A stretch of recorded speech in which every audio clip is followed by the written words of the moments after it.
Welcome to Miniatures Rundown. I'm Kevin, and I hope you had enough time to recover from our first excursion into Nurgle's realm, because we're going right back in. If you haven't, please check out part 1 before continuing here, otherwise you'll miss some juicy takes on what this tome offers. Now we're going to get into the War Scrolls. This is where the meat and potatoes of this army is, and there's a lot of fun things to talk about in here. First up is Rotigus. Rotigus is amazing. 410 points of pure diseased bulk, and he earns every one of those 410 points for sure. 22 wounds, 6-inch move, 4-up save, 5-up ward, 10 control. 10 control is huge. Like, that muscles out a lot of other monsters when you're on objectives. His weapons are nothing to laugh at. He has Gnarl Rod, has 5 attacks with 3s and 2s at a rend 1 with 3 damage, so a good monster attack. Specifically because it hits on 3s. Most monsters, as some people might malign, only hit on 4s. Him hitting on 3s, a lot of attack would take you to 2s. His fanged maws that he has all over his body, because he's gross, is 3s to hit and 2s to wound with 2 rend, which is really nice to have, with only 2 damage. But at the same time, having 2 rend means that you're going to get through those 3-up saves really nicely. So he's nothing to laugh at in combat, but that's not where his biggest thing is. That's not where he's most useful. His Bringer of Plenty is probably one of the biggest reasons you take him. It adds 1 to casting rolls for friendly Maggotkin of Nurgle units while they're wholly within 12 of him. So +1 to casting is just, and that applies to him as well. So getting those spells off, so much easier with a +1. Also makes it a lot harder for your opponent to unbind them. So Bringer of Plenty is just a great thing to have on a very durable platform that can also fight. So he's not easy to remove that buff. His charge ability, Mountain of Loathsome Flesh, on a 3-up, you roll models equal. It's a Horde Buster. You roll models equal to the number of models in the unit. 5-ups does a mortal wound. It's a Horde Buster. It's not bad. It's not great. It's a fine rampage. He's on the slow side, so he'll probably be charged more often than he's charging, but he could use it. Deluge of Nurgle is his signature spell. Now, it goes off on an 8, so it's a high cost, but remember he has a built-in +1, basically. So you pick each enemy unit within 18 to be the enemy targets, and then you pick friendly Maggotkin of Nurgle units within 18 to be the friendly targets. It has 2 separate effects, and they do different things to the enemies versus the friendlies, which is good. It inflicts 1 mortal damage on each enemy target and heals 1 to each friendly target. So between the two, you're kind of getting a 2 wound shift in that 18-inch bubble. It's a great way to just deal some more passive damage. Then this is where the mortal damage is nice, but the sauce is really with this part here. Until the start of your next turn, while they are within 18 inches of this unit, enemy units cannot be picked to be the target of any abilities that heal or return slain models to a unit. So this plays into the battle traits of this army so well, because in order to get rid of disease, one of the only ways to get rid of it is to heal or return models to a unit. So this prevents that. So they're still going to be diseased, and they're still going to take all that damage at the end of each turn. And it's 18-inch bubble from his massive 120 millimeter base, which is huge.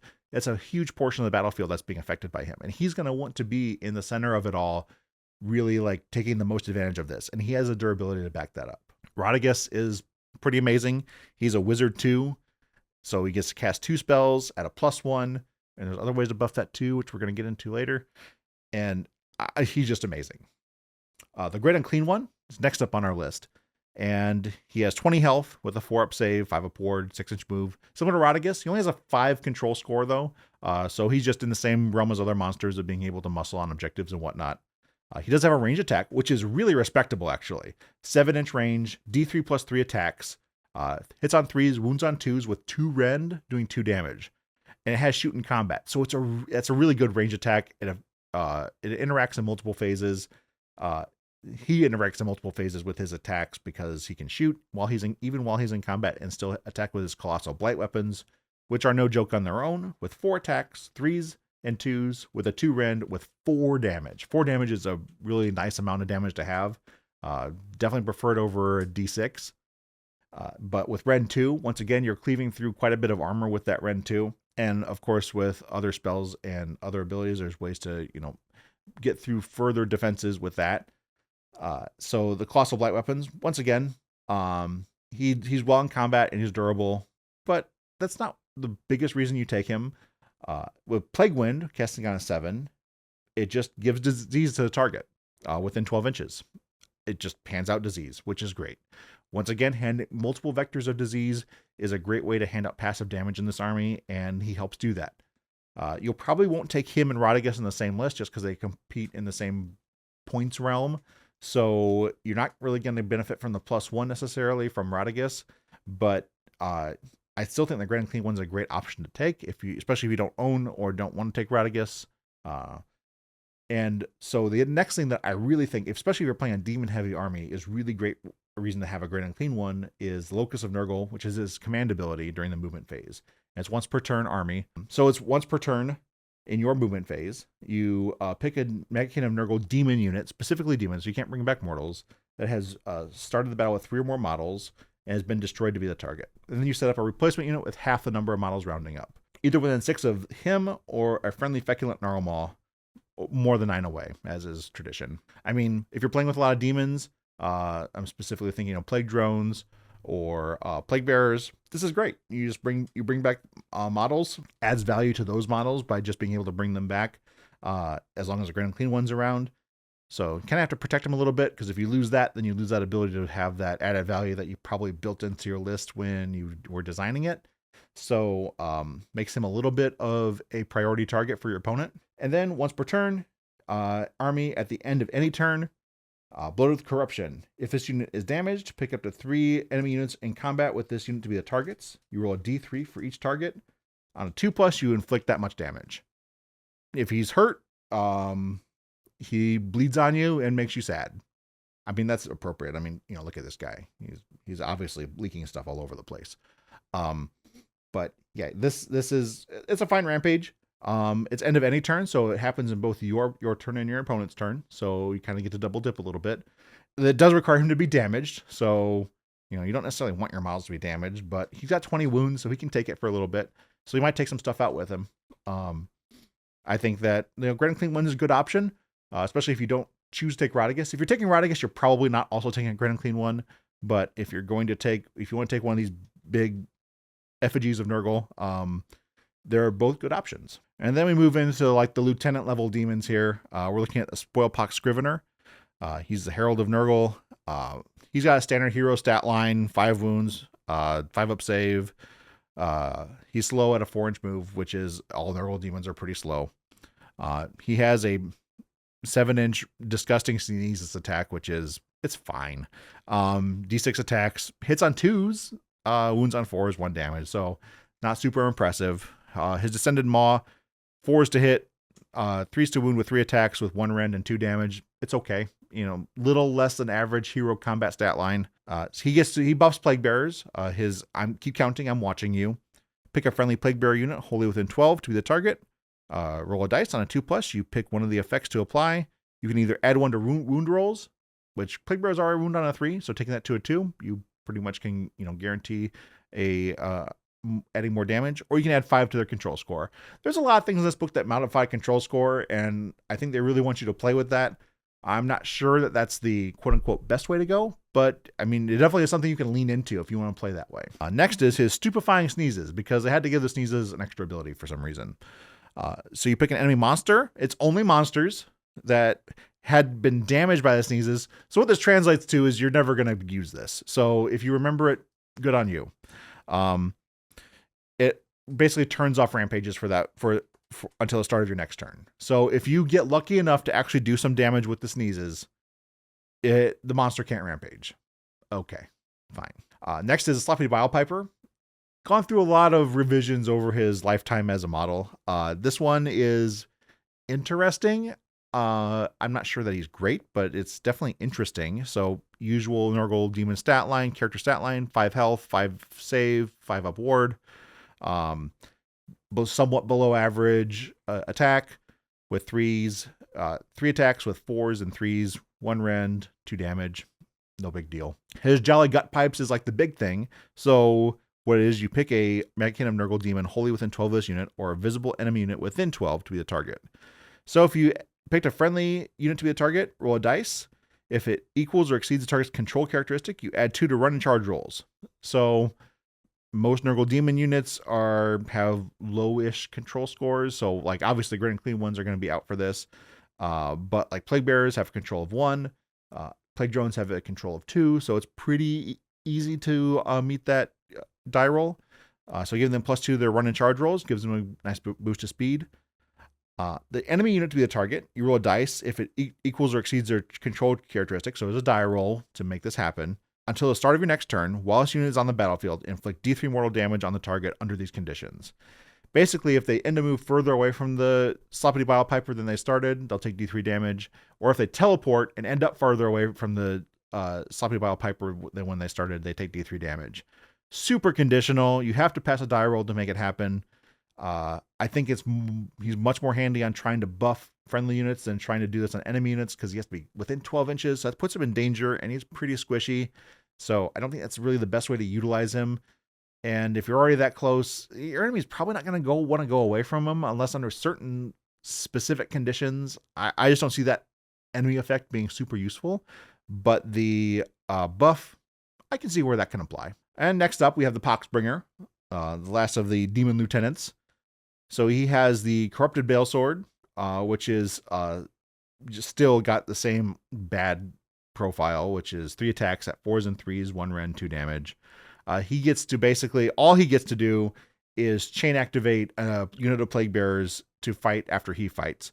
But it adds 1 to their attacks characteristic. So there are, as we have already seen, there are ways to add more attacks to a unit. So if you do Febile Frenzy plus this, now Plague Bearers are getting 3 swings each with crit mortals. You start to get a little bit of sauce going with the Plague Bearers with this. He's probably the best of the 3 Demon Lieutenants. I think that's probably the one, if you're going to take a couple bricks of Plague Bearers, you're probably going to want to take him along with, just because his chain activation, it's after you declare a fight for this unit, and it's not once per army, it's not, once per battle, it's you get to do it as many times as you have these guys. So having these alongside some Plague Bearers isn't the worst thing. It gives them quite a bit of extra attack ability. Now, the problem is, of course, he's kind of squishy, so he's, of course, going to be a target. But I think alongside Brick of Plague Bearers, he's not that bad. And we were talking about Plague Bearers a lot, so here they are with Plague Bearers. They have a Plague Sword that has crit mortals, 1 attack each, 4s and 3s with 1 damage. The one thing that's really going to be nice with them is that they have 2 health with a 6-up save, which is not great, but they have a 5-up ward. So that's actually really awesome. That helps them survive quite a bit. And then, not to mention their Cloud of Flies passive, which is you subtract 1 from hit rolls for combat, shooting, doesn't matter, for attacks that target this unit while it is contesting an objective you control. So sit them on a home objective or an objective that you're taking over, and now they're -1 to be hit. And they don't all have to be on it; they just be controlling it. The unit has to be contesting. So you can string them out a bit, project a little bit more into the board, and I think that makes Plague Bearers pretty solid. I think that with that, coupled with some buffs, they can fight above their weight class quite a bit, and they're pretty hardy. I think that there's, the Grand Clean one potentially brings some back. You have lots of healing, so if you have that spare wound that's hanging out on your Plague Bearers, it's easy to get that back. I think these guys are pretty good. Nurglings, another demon unit, and I think that they're a real winner too. Tiny razor sharp teeth, 5 attacks, 5s and 5s with 1 damage, no rend, and maximum control score 1. So they don't sound like they do a whole lot. But here's the big thing about Nurglings that I think they're really great. Besides them being awesome models, it's just a pile of little dudes. They're really cool. You can only use this ability if it has been destroyed. Endless Swarm. You set up a replacement unit, and not half models, full models, wholly within 6 of a friendly Feculent Gnarlmaw and more than 9 from enemy units. And that's at the end of any turn. So if your opponent charges in, kills a unit of Nurglings, at the end of that turn, they can come right back. And if your turn is coming up next, they can then move and do stuff to, even though they have a maximum control score of 1, an unguarded objective, they can totally still seize it. I think Nurglings are really, really fun, and they're really good. I think that their ability to just pop right back at full strength, not half strength, is really great. And moving on to another demon hero, we have Horticulus Slimix. That's another way to get another Gnarlmaw into your army. His profile is okay.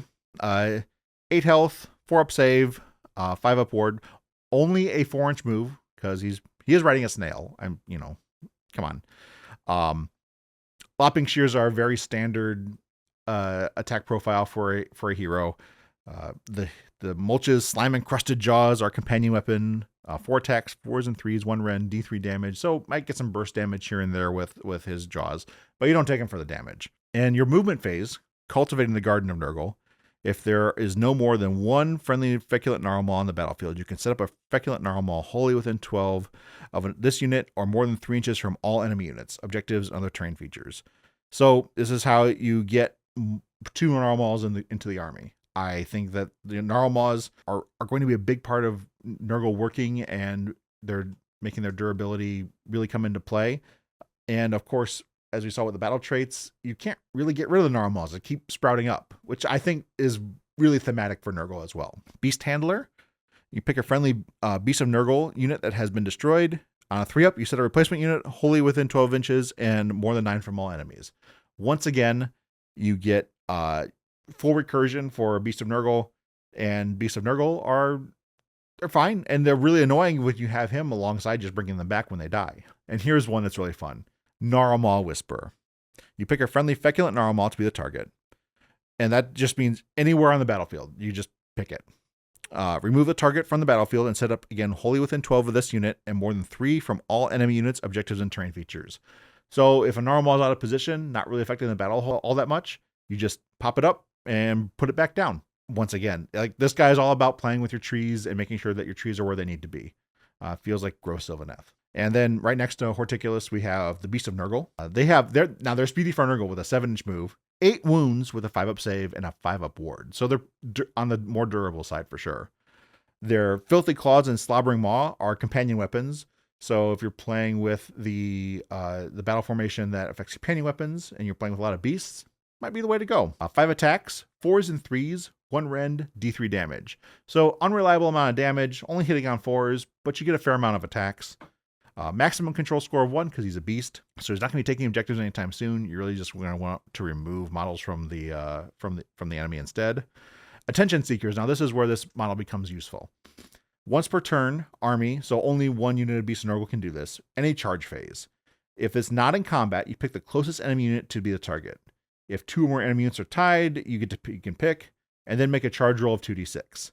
The unit can move a distance up to the value of the charge roll. It can move through the combat range of enemy units and must end that move within a half inch of the target. Then inflict D3 mortal damage on the target. This unit has charged.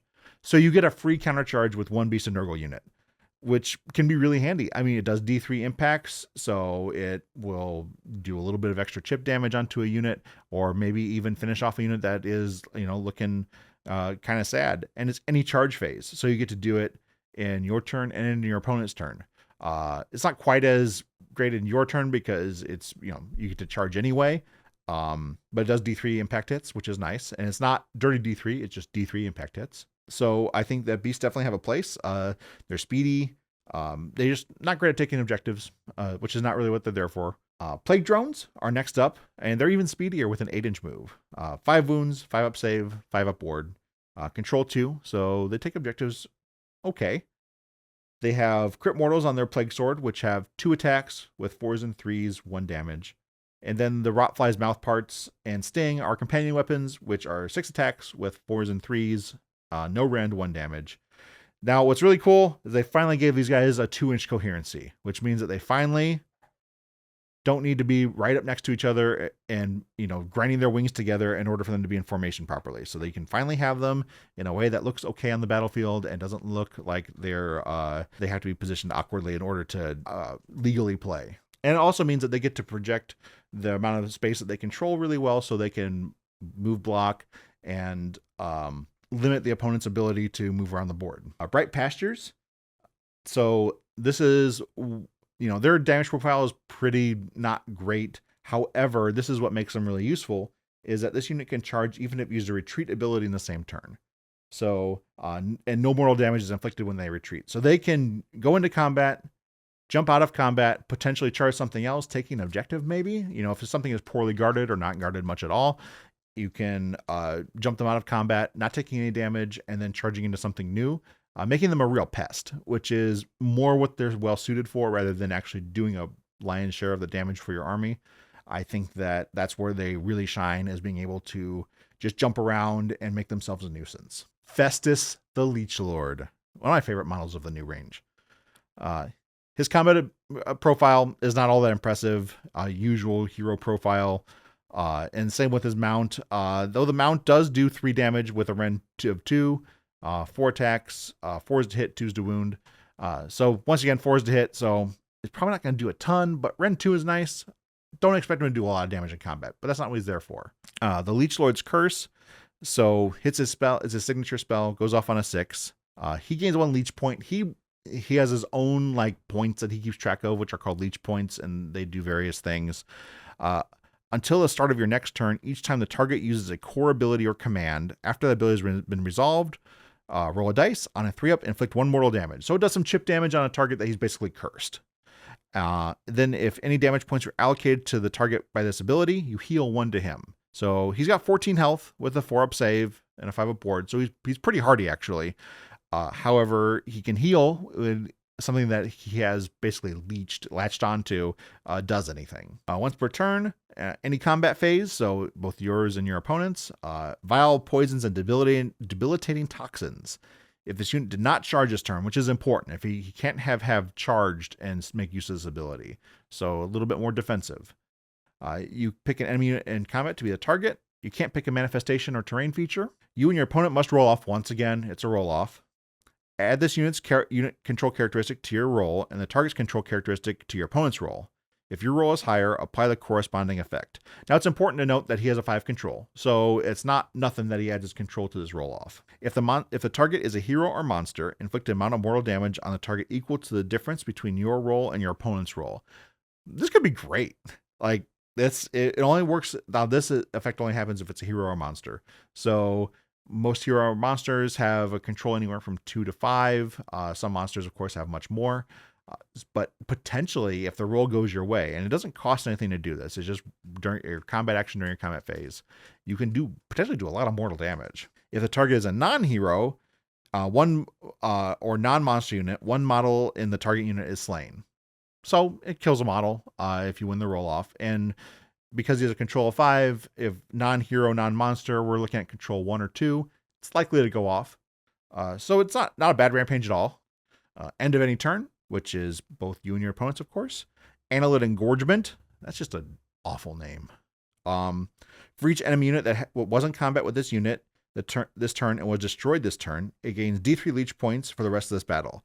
Add 1 to this unit's control characteristic for each leech point it has. So this is where it gets into why the leech points are important, because leech points add to its control.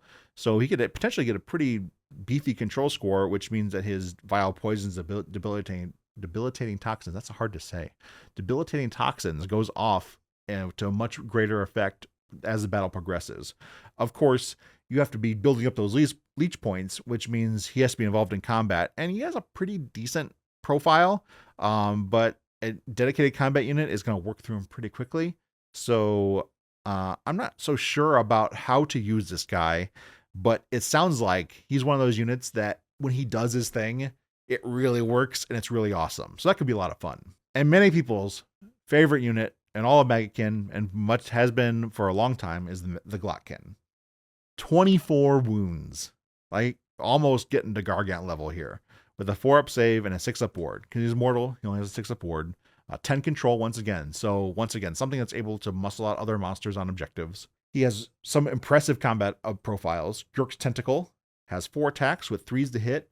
Now what's important here is, once again, he's a monster with 3s to hit, which is great for monsters.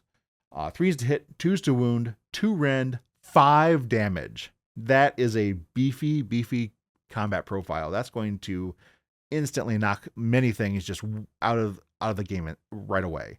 I think that's just great. One thing to note about all of these weapons is that none of them are companion. They are all, even though he is mounted by his 2 brothers, he is his own person, and none of these are companion weapons.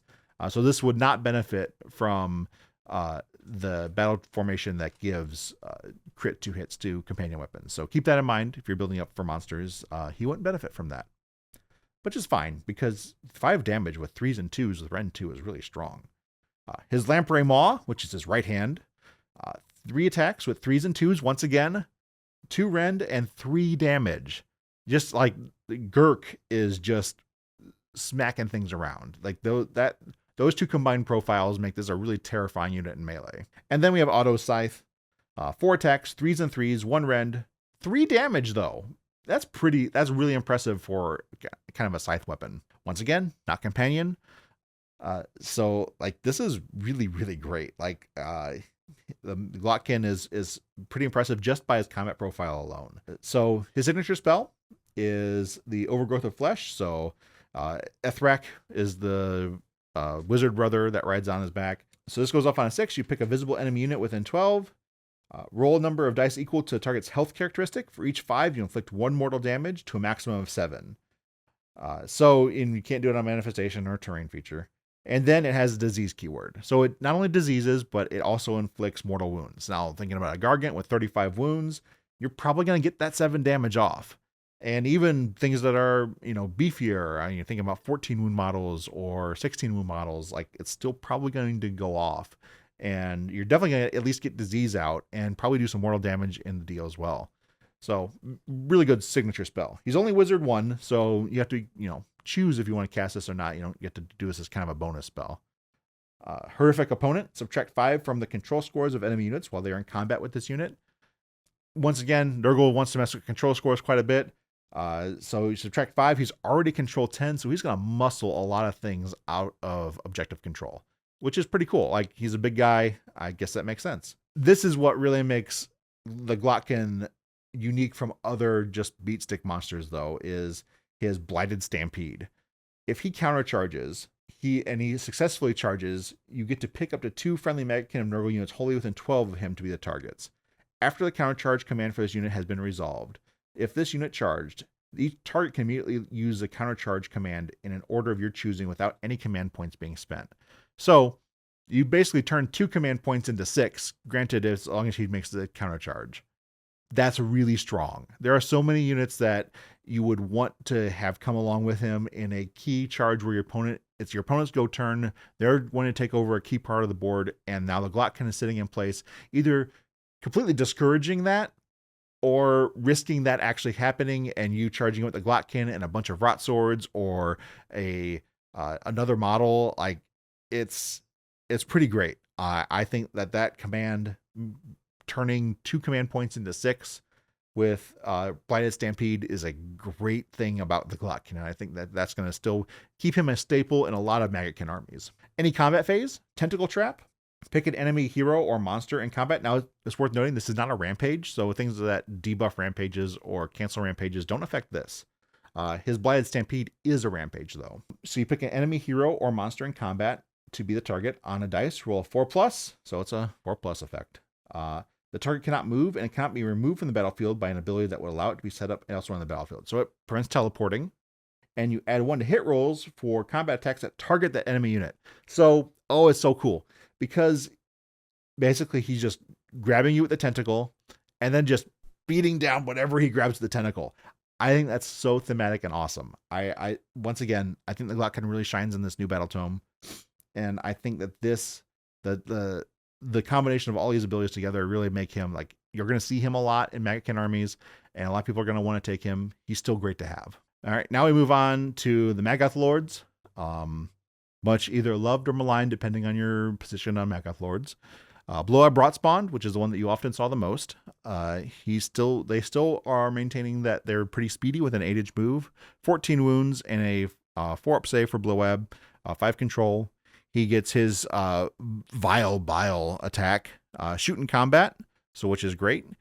7 attacks, 2s to hit, 4s to wound, 1 rend, and D3 damage. So not a reliable source of damage, but you get to always do it, and so that's pretty handy.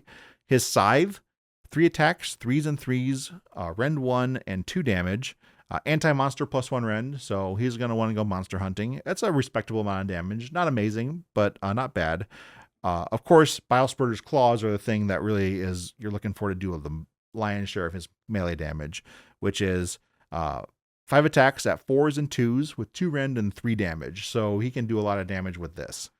It is a companion weapon. So once again, if you're running a lot of monsters, if you want to run the Maggoth Lords and get the most out of their mounts, that battle formation may be for you. Miasma of Pestilence is a signature spell. You pick a goes off on a 6. You pick a friendly unit wholly within 12 of this unit to be the target. Until the start of your next turn, other than companion weapon abilities for attacks that target that friendly unit have no effect. So crit mortals, crit 2 hits, charge +1 damage. None of that has any effect on that buffed unit. That can be really strong depending on what you're fighting against. So many times if you take away anti-infantry, anti-monster, whatever, it can really improve the durability of your army. And having this at the heart of your army, being able to blunt that lance tip is really, really strong. Once per turn, any combat phase, this has kind of been toned down from the previous incarnation of this. You pick an enemy monster in combat with this unit to be the target. On a 3+, you subtract 1 from the attacks characteristics of the target's melee weapons for the rest of the turn. Only affects monsters, and it's on a 3+, and but subtracting 1 from attacks from monsters usually don't have a ton of attacks, can be really handy. I just wouldn't count on it to go off, and if your opponent doesn't have any monsters, you really can't make any use of this. Orgoth's Demon Spew. He is the more tanky of the brothers. Well, not really brothers. I guess the Maggoth Lords all have different histories, but Orgoth's, regardless, is the more tanky of them. 14 health, 3-up save, which is really nice to have in a monster. 6-up ward. Whippermaw's Grasping Tongue, shoot in combat, and companion. All their shooting combats for the Maggoth Lords all have shoot in combat. 1 attack, 3s and 3s, D6 damage, no rend. So it's not going to do a whole lot. Attacks like this, just like when they do stuff, it's awesome. And when they don't, well, you didn't really expect it to go off in the first place. His rod axes, he's got 2 of them. 7 attacks, 3s and 3s, 1 rend, 2 damage. So pretty reliable source of damage. You're going to be looking at him doing a fair amount. Whippermaw's Claws, same as the other Maggoth Lords.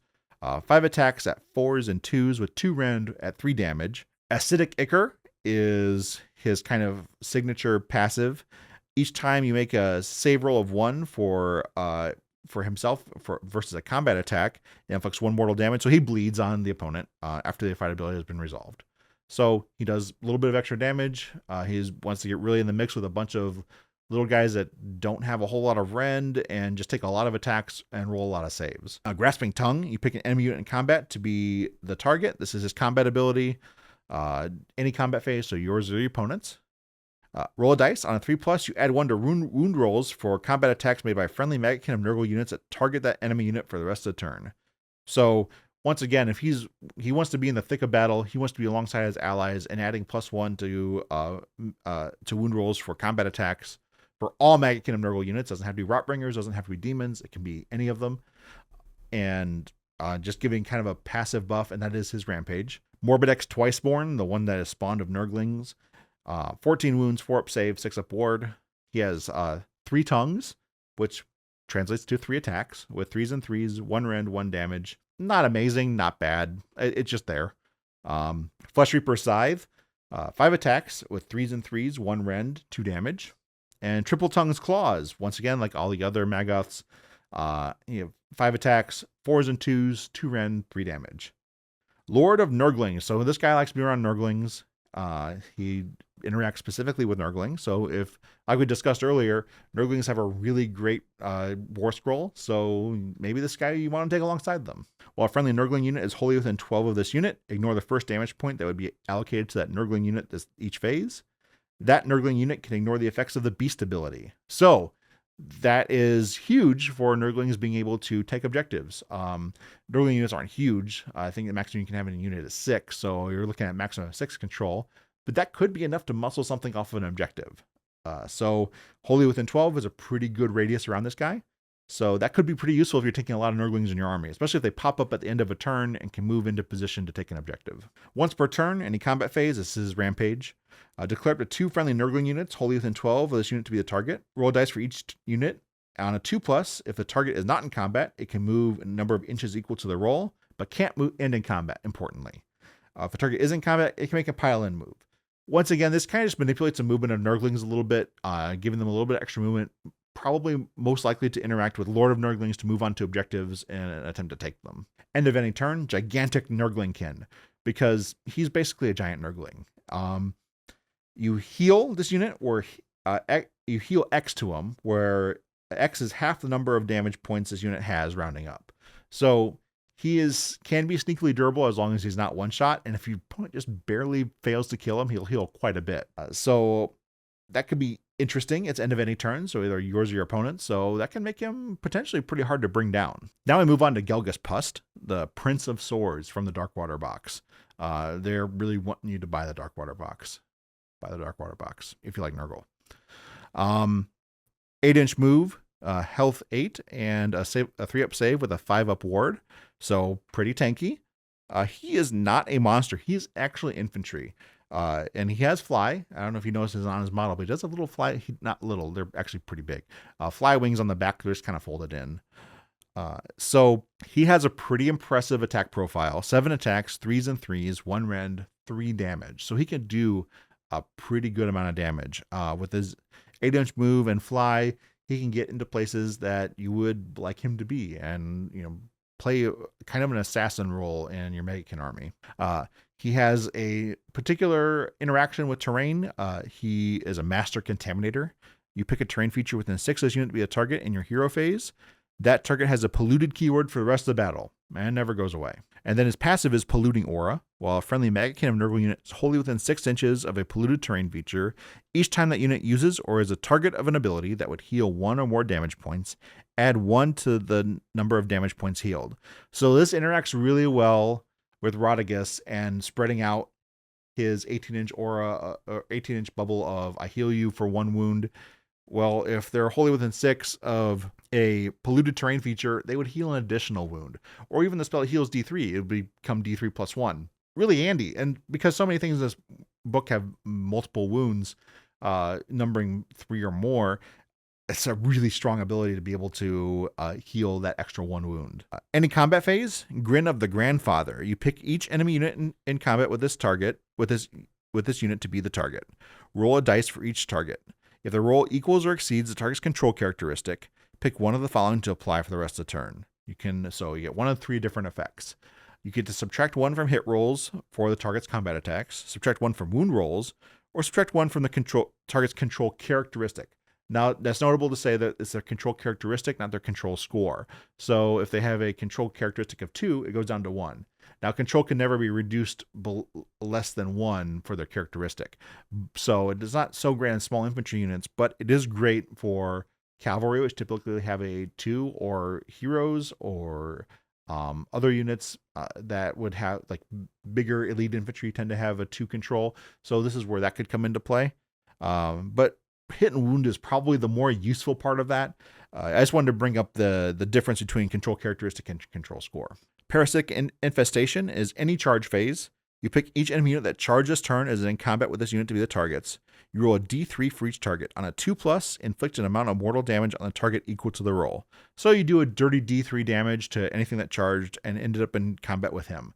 So he's great to put in the front line, right behind probably rot swords or whatnot, and have him do some passive damage. Then we move on to Gut Rot Spume, our famous tentacled pirate friend. 7 health with a 4-up save and a 6-up ward. He has his Rot-Pocked Axe, anti-hero +1 rend with crit mortals. So that's important to note. He has crit mortals. 5 attacks, 3s and 2s with 1 rend at 2 damage. So he punches pretty good for an infantry hero. Master of the Slime Fleet. Now this is why you take him. You pick a regiment led by him. You do this in the deployment phase. You pick a regiment led by this unit to be the target if no units from that regiment have been deployed. Each unit in that target regiment is set up in reserve aboard the Slime Fleet. Those units have now been deployed. So you get to hold his regiment basically in reserve. Pestilential Beachhead. You pick this unit if it's aboard the Slime Fleet. You set it up on the battlefield wholly within 7 of a battlefield edge and more than 9 from all enemy units. And then you set up any friendly unit aboard the Slime Fleet on the battlefield wholly within 7 of this unit and wholly within 7 of battlefield edge and more than 9 from all enemy units. So basically you get to pick a section of the board for Gut Rot Spume to arrive, and then all of his friends from that regiment arrive in that area. It's pretty good, and it's a great way because Nurgle's kind of slow, so it's a great way to put some pressure on a part of the board that you would have a hard time reaching, and it makes your opponent a little bit more wary of their flanks and their rear, because normally playing as Nurgle, you just have to worry about where Nurgle is approaching from, and now you have a vector coming from a different angle potentially. Flailing Tentacles, because of course his model has a bunch of flippity-floppy tentacles. You pick an enemy infantry hero in combat to be the target. On a 3-up, he has the infantry hero has strike last. He likes to kill heroes. That's his thing. He will never back down from a challenge. That's kind of his lore. And he kind of has the guts, no pun intended, to back that up. Next, we have the Lord of Afflictions, which is the hero that rides upon the Rotfly. Health is 8-inch move, 3-up save, 6-up ward. Even though he's riding a demon, he only gets a 6-up mortal save, ward save. Fester Spike, because he has a little trident, is charge +1 damage with 4 attacks, 3s and 3s, 1 rend, 2 damage. Of course, would go to 3 on the charge. So a decent amount of damage for a hero. The Rotfly sting in the mouth parts, same as the other Rotflies, 6 attacks, 4s and 3s with 1 damage. Once per turn, any combat phase, you pick up to 3 enemy units in combat with this unit to be the targets for his vectors of foulest contagion. And then it does a D3 for each target. On a 2-up, you inflict mortal damage equal to the roll. So he does a dirty D3 to up to 3 enemy units that he's in combat with. And it's any combat phase, so both yours and your opponents. It doesn't work if you have multiple Lords of Contagion, or Lord of Afflictions, I mean, because it's only once per turn army. But you put this guy in with your Puscoil Blight Lords, and he does, some passive damage, which is really nice. Good companion for his Fester Spike damage. And speaking of the other Puscoil Blight Lords, if this unit charge this turn, pick this unit up to 2 friendly Puscoil Blight Lord units wholly within 12 to be the targets for Master of Rotflies.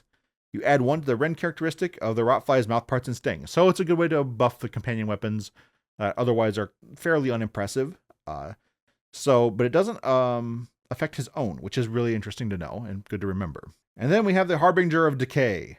So he is the priest, like the very iconic priest of Nurgle, riding that gross horse with a scythe, looking pretty morose and downtrodden.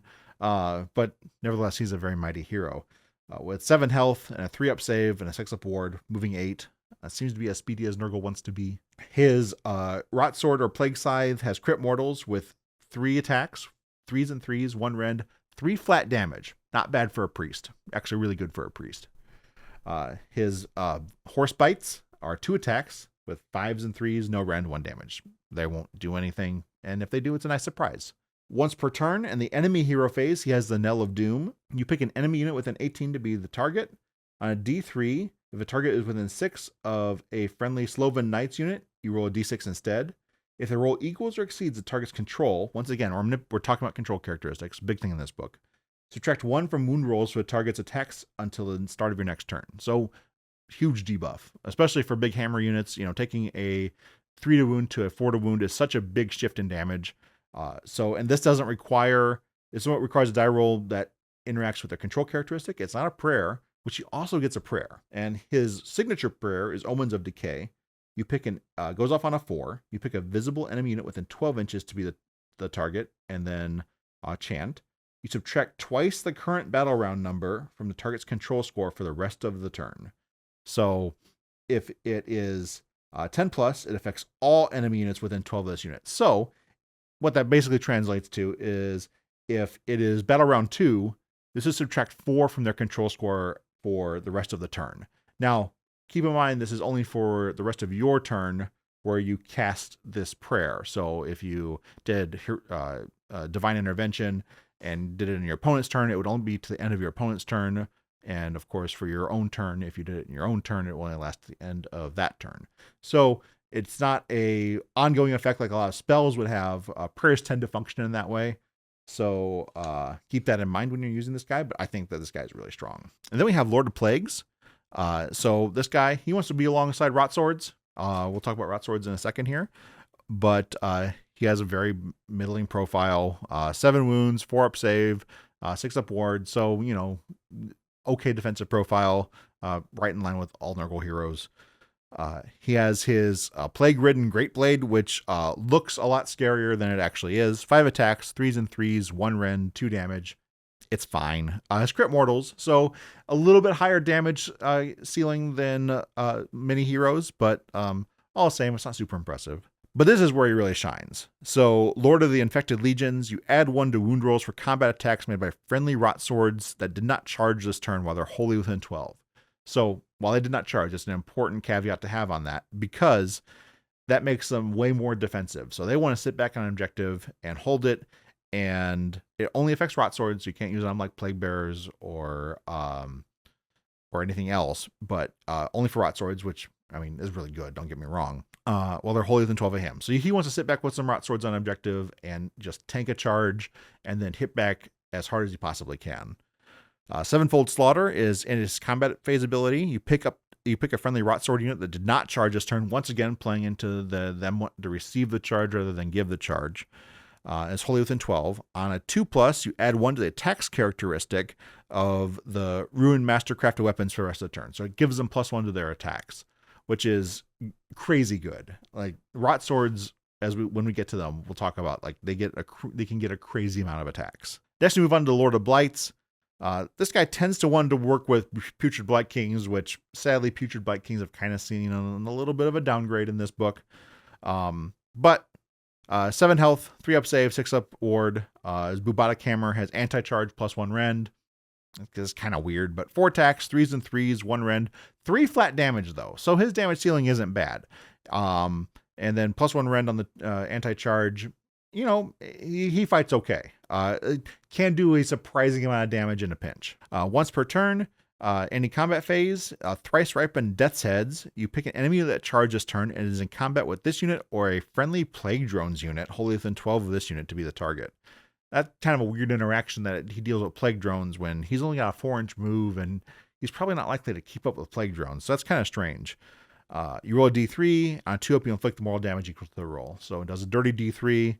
That ability is really weird, and I don't see that being used all that often. Once per turn army, Festering Bulwark, any combat phase. Pick this unit and a friendly Putrid Blight Kings unit within 3 inches to be the targets. Roll a dice on a 3+, ignore negative modifiers save rolls for the targets for the rest of the turn. Now, when we get to Putrid Blight Kings, we're going to find out that that's probably not amazing. So, I mean, it does give them a layer of defense that they normally wouldn't have, but all in all, like the Lord of Blights, he wants to hang out with Plague Drones and Putrid Blight Kings. So if you're taking both of those in your army and you like those units, he's a good hero to take to accompany those. However, it's kind of mechanically complicated to make the most of this guy. The Rotbringer Sorcerer. So he's your standard sorcerer that is in your army that isn't a monster hero thing. His Rotwood Staff is a standard unimpressive bonking stick that a sorcerer has. 6 wounds with a 5 up save and 6 up ward. So he's on the squishier side for Nurgle stuff. Tainted Sorceries is the most important part of it. You pick an enemy unit that was picked to be the target of a spell that was successfully cast by this unit. This phase to be the target. Roll a dice. On a 2+, subtract 1 from ward rolls for the target for the rest of the turn.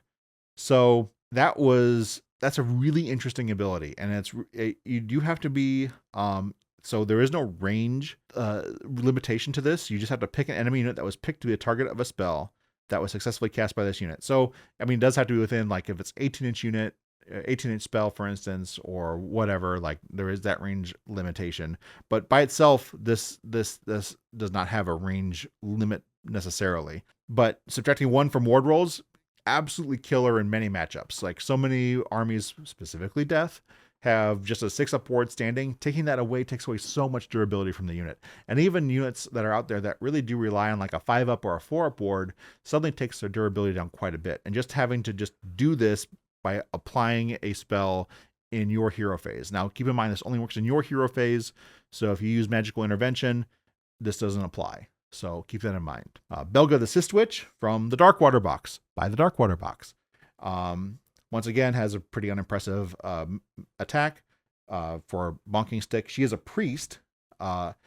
So in your hero phase, she has her signature prayer, which is you pick a diseased enemy unit within 18 and inflict D3 mortal damage on the target. So it has to be diseased first. And then inflict 1 mortal damage on each other diseased enemy unit within 3 inches of the target. So if it's 9 or more, you can also pick a friendly Plague Bearer unit within 12 inches of the target. For each infantry model slain by this ability this turn, you can return 1 slain model to that friendly unit. So you can, a little bit of recursion, it's kind of a janky kind of recursion. I wouldn't rely on being able to use it, but this prayer is most useful when you already have a lot of disease out there and the opponent's kind of grouped up, maybe in a big combat in the middle of the board or over an important objective, and you just send that prayer out there and it just does some burst damage. And I think and it goes off on a 4. So, you might save up some ritual points to kind of make that spell go off, just to make sure you have it on a key turn, and maybe you get it off on a 10 and you get some plague bearers back maybe. But here is where she really shines, is her Scry the Filth ability in your hero phase. You picked one of the following effects. There's no roll associated with it. This just happens. Pick one of the following effects to apply for the rest of the turn. Add 1 to casting rolls for friendly Maggotkin of Nurgle wizards while they're within 3 of this unit. So she has to be right next to whoever she wants to buff. But +1 to casting rolls. Once again, you combine that with Rodigus. Now you're looking at 2 up, a +2 to casting rolls when you have all this working together. Now that's really strong. +2 to casting is extremely strong. Not to mention too, we also have, you can choose to add 1 to chanting rolls for priests while they're within 3 inches of this unit. So +1 to chanting is arguably just as strong, because chanting, the effects tend to be shorter lived and pretty strong, but they're less reliable because oftentimes it's just 1 dice versus a 3 or a 4, sometimes a 5. Giving +1 to that allows you to also bank up extra ritual points if you're looking to save up for a spell that you're wanting to do on a key turn. So Belga is just incredible. And I think that a lot of people will be either parting her out from the Blackwater kit to sell at a profit, or buy the Darkwater box. Now we're moving on. Putrid Blight Kings, seen a little bit of a downgrade. So they have a 5-up save, which is why that ability from the previous hero, the Lord of Blights, isn't really impressive because it's only a 5-up save. So negative modifiers, taking that away from a 5-up save isn't incredible. So they have 3 health apiece with a 5-up save, 4-inch move, 6-up ward, 1 control. Their Pox Blighted weapons are interesting. They're not amazing, but they're interesting. They look like they should do more damage than they do. 4 attacks, 3s and 3s, 1 rend, 1 damage, anti-priest and anti-wizard. Okay, they have taken on a more role in the lore of being kind of like preachers of Nurgle, and so their new models kind of reflect that, and they're wanting to put down wizards and priests of opposing faiths. Plays into that role quite a bit. They're kind of like holy crusaders of Nurgle. This is their one and only ability is the one reason you would probably take these guys. Once per turn, end of any turn, Discomfiting Stench. You pick a visible enemy wizard or priest within 12 to be the target. Roll a dice. If a target is a wizard and the roll exceeds their power level, which most wizards are only power level 1 or 2, so this is pretty likely to go off.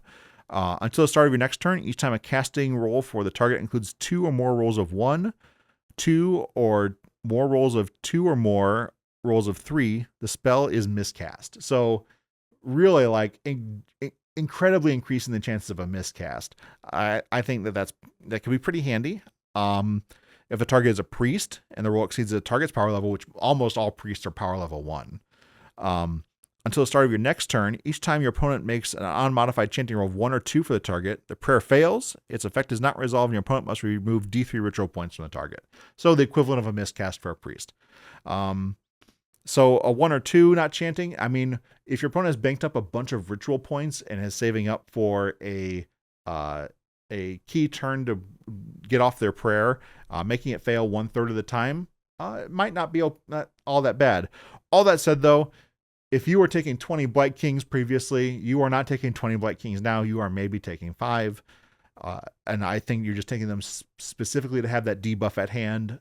I just don't think that they have the frontline role that they used to have. And maybe that's okay. Definitely is a disappointment for people who have a ton of them. I know people are rebasing them on 32s to turn them into Rot Swords, and I think that's a great use for them if you're not planning on taking any Blight Kings. So I fully encourage that. Of course, with them having the larger base size and the Rot Swords having the smaller base size, I think the distinction is fine. And honestly, the 2 units look so much divergent from each other from the old Blight Kings to the present Blight Kings, that I think that's a perfectly fine use for them. Cankerborn, once again from the Darkwater box, by the Darkwater box. Health of 6. This is a 2-model hero unit, which is really interesting. They each have health of 6, 5-up save, and a 5-up ward. Their Blight Blades are very interesting. They are they have crit mortals and 4 attacks apiece, 8 attacks altogether. 3s and 3s, 1 rend, 3 damage flat. So that's pretty impressive. So also they have little friends that accompany them too. They're called the Pestilent Pollutants. They are tokens. This unit has 2 Pestilent Pollutants. You pick an objective or terrain feature within 12 of this unit to be the target. Place one of this unit's Pestilent Pollutants next to the target. If both of this unit's Pestilent Pollutants are already on the battlefield, pick one of them, remove it, and place it next to the target instead. So you're not stuck with just picking 2 terrain features, and those are the only ones that are infected by the Pestilent Pollutants.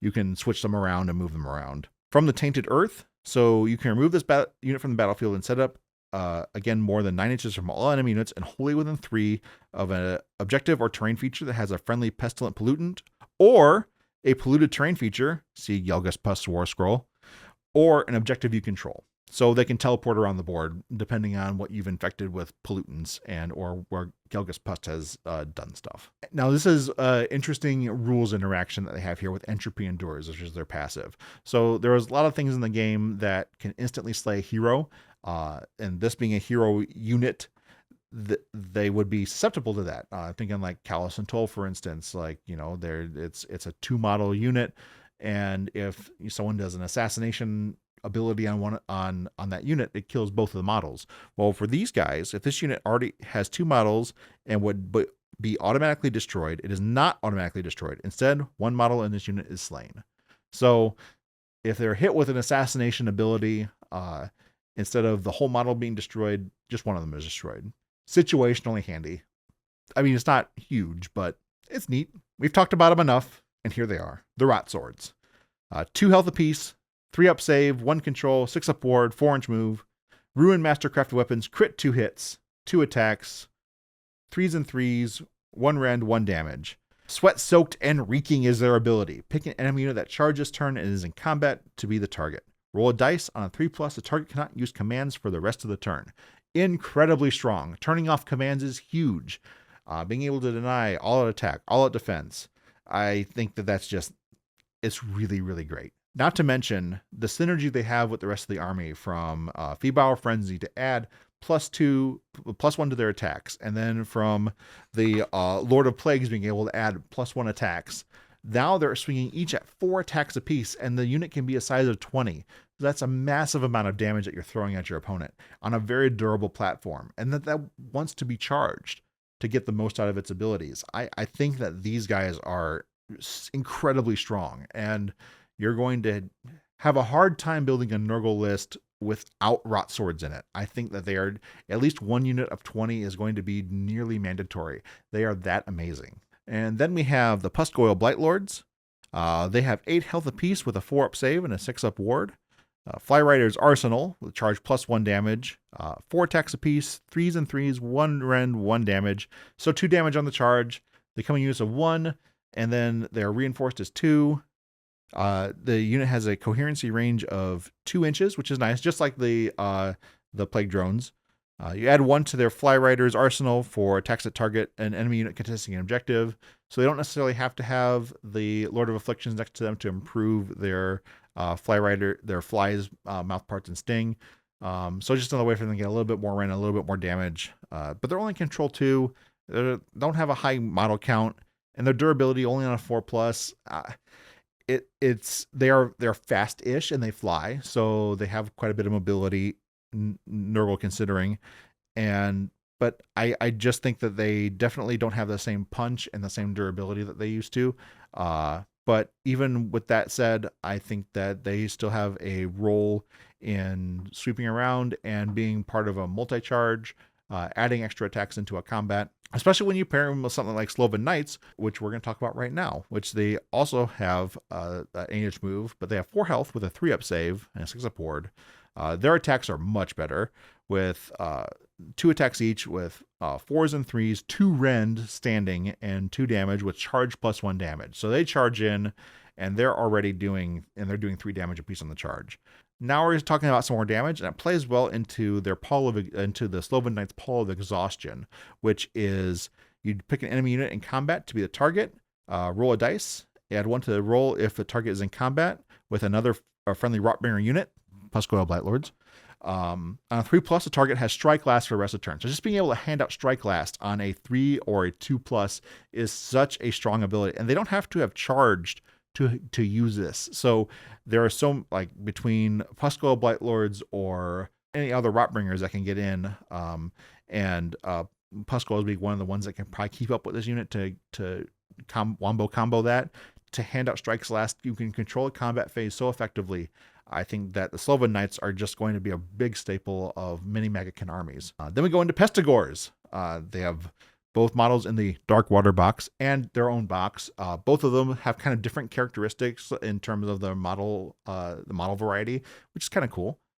Their corroded weapons are nothing to write home about. 2 attacks apiece, 4s and 3s, no rend, 1 damage. But they get +1 to rend if they're not within enemy territory. So they defend friendly territory. Depending on the battle plan, this is good or not so good. Kind of depends. But overall, they're a cheap objective holder that can sit in your home territory and get a little bit of extra rend.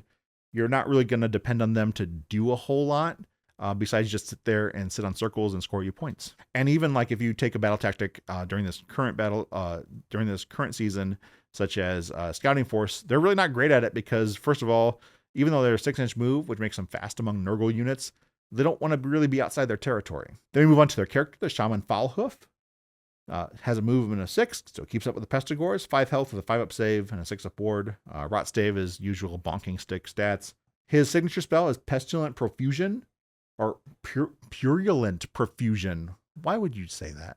Why would you do that? Declare. Pick a visible enemy unit with an 18 of this unit to be the target.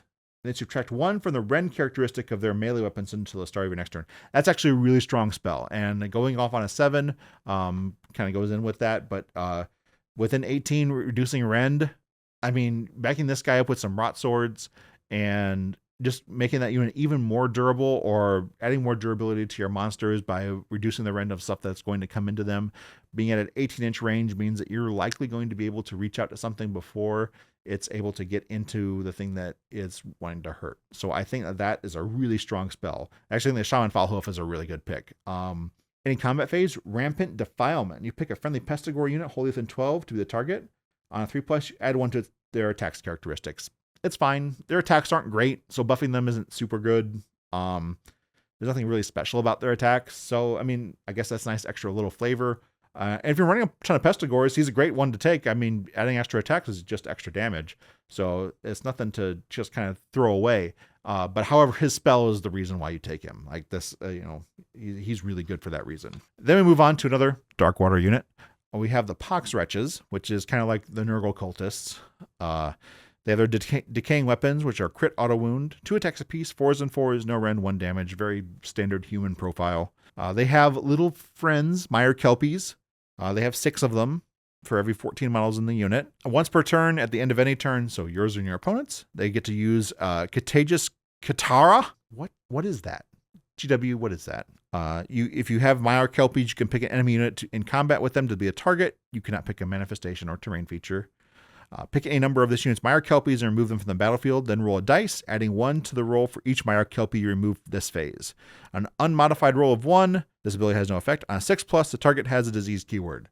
So that's a lot of words to say that you can put this kind of bad unit into combat and pretty much almost always give away disease at the end of any turn. I don't know. I'm not a big fan of Pox Wretches.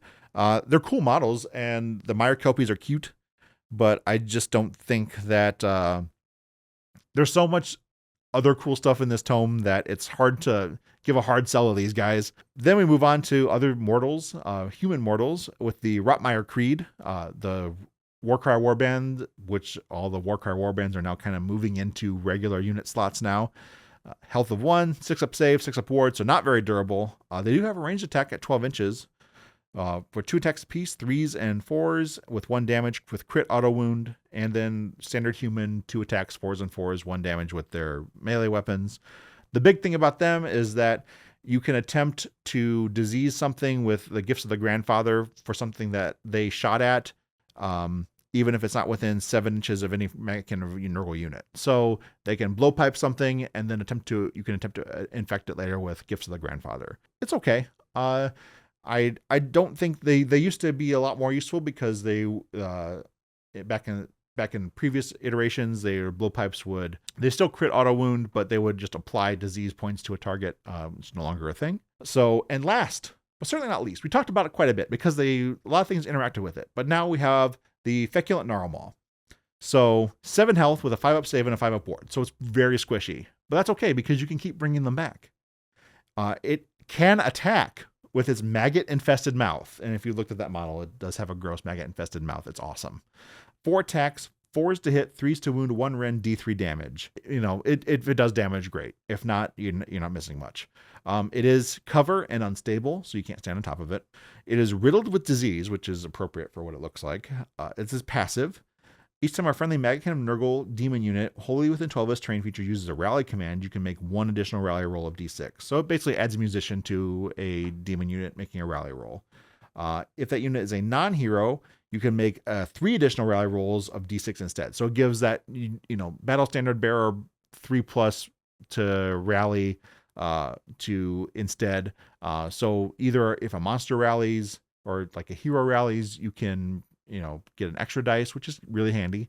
But really big use, of course, is a non-hero using this to get even more wounds and or models back. Its other passive is Rot Blossom. Friendly Rotbringers, so the mortals, have ward 5+ while they're wholly within 12 of this terrain feature. This is why the Gnarl Maw is great.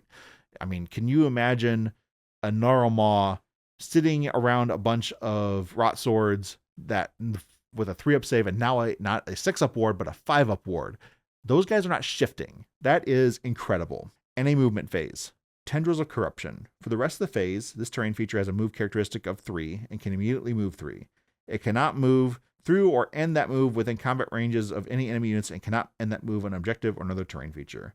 So the terrain feature, and also it notes here, it cannot run, retreat, or charge. Just before anyone even thinks that the tree can uproot itself and charge, it can't. But it can do it any movement phase. So it means it can even move in your opponent's phase. So you can move it just so many times you find yourself just a little hair's width out of that 12-inch bubble that you need. This gives you an opportunity to fix that. The Feculent Gnarl Maw, going from a liability to a staple of this army, is incredible. And I really think that, you're going to want to. I think that, your one is always going to stick around, and I think it's just great. I think the Gnarl Maw got a really nice glow up and is a really useful model, especially if you're playing a lot of Rotbringers, which I think, even if you just have one Gnarl Maw backing up 1 brick of Rot Swords, it's going to be worth it. And of course, at present, I think that this is a super useful piece of terrain. Terrain kind of varies from faction to faction, whether or not it's good or not. And I think Maggotkin really won out here. Well, hopefully you survived the jaunt through Nurgle's Garden. There's a lot of spice in this tome and a lot of great options for your army, both competitively and casually. What do you think? What are your favorites from this battle tome? Let us know in the comments. Not to mention, if you like this content and want to see more, remember to like and subscribe. Thanks.